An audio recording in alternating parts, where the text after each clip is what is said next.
සුබම සුබ දවසක් කියලා හැමදෙනින්ම ආදරෙන් පිළිගන්නවා SL dollar count YouTube channel එකට. ඉතින් අද 2025 මාර්තු මාසයේ 29 වන සෙනසුරාදා. ඉතින් මේ වීඩියෝ එක තුලින් බලමු ශ්‍රී ලංකා රුපියලට සාපේක්ෂව ඩොලරයේ සහ විශේෂයෙන්ම මැදපෙරදිග රටවල විදේශ විනිමය අනුපාතික කොහොමද වෙනස් වෙලා තින්නේ කියලා.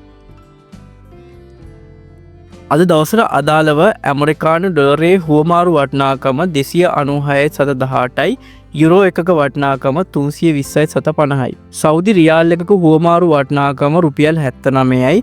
කටාර් රියාල් එකක රුපියල් 81ක් විදියට අද දවසට අදාළව තීරණය වෙලා තිනවා. කුවේට් ඩිනාර් එකක හුවමාරු වටිනාකම 960.91යි. ඕමාන් රියාල් එක රුපියල් 770ක් විදියට අද මිල සඳහන් වෙනවා. බහරේන් ඩිනාර් එකක වටිනාකම රුපියල් 785යි.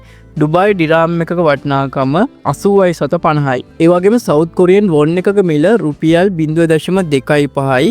ඕස්ට්‍රේලියන් ඩොලර් එකක වටිනාකම රුපියල් 220ක් විදියට හුවමාරු වටිනාකම සඳහන් වෙනවා.